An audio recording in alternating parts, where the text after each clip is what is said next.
Go.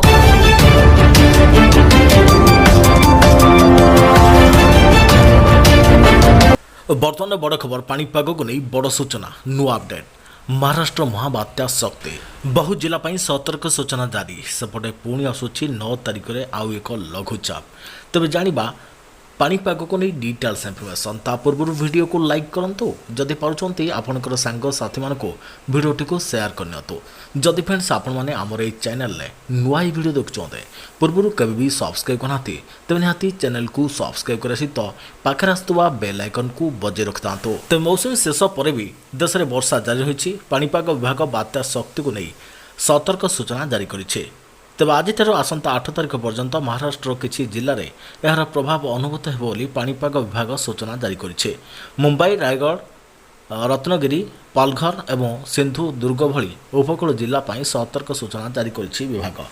मत्स्यजीवी को समुद्र को न जावाक परामर्श दी जाए आईएमडी अनुଯାयी पवन वेग आहरी बढ़िपे यह समुद्र में उच्च जुआर उठार संभावना रही पाणीपाग विभाग पूर्व विदर्भ एवं मराठवाड़ा अंचल समेत महाराष्ट्र में प्रबल अति प्रबल वर्षा नहीं सतर्क सूचना जारी करिछे आईएमडी कहिछे प्रबल वर्षा जो उपकूलवर्ती अंचल में बन्या होईपारे विशेषकर कोंकण उपकूल में झड़ और वज्रपात सहित प्रबल वर्षा हेबार संभावना रही महाराष्ट्र सरकार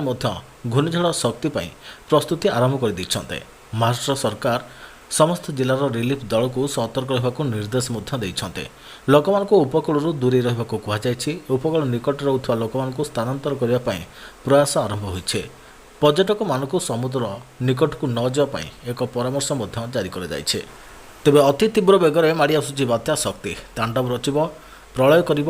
सबकि छारखार करदेव हो जातु सतर्क माड़ी आसुची भीषण बात्या सबकि करदेव छारखार तीव्र बेगर माड़ी आसुची वर्षर प्रथम बात्या शक्ति आज्ञा हाँ आरब सागर सृष्टि बात्या शक्ति जहाँकि आगामी 24 घंटे नहीं पारे भीषण बात्यार रूप पर प्रलय रचिबार संभावना अच्छे पाणीपाग विभाग निश्चित कर उत्तर आरब सागर उपर रही गभीर डिप्रेसन एक घूर्णिझड़ परिणत होइछे एपटे बंगोपसागर आसंता 9 तारिख बेलू आउ एक लघुचाप नहीं सतर्क सूचना जारी राज्य में प्रबल अति प्रबल वर्षा आज 20 जिला को येलो अलर्ट जारी करिछि विभाग आज राज्य में जारी रहिबो प्रबल अति प्रबल वर्षा बिजुली घड़घड़ी सहित 20 जिला को सतर्क सूचना दि जाइए एपरिक पवन वेग 50 ରୁ 70 किलोमीटर बहिर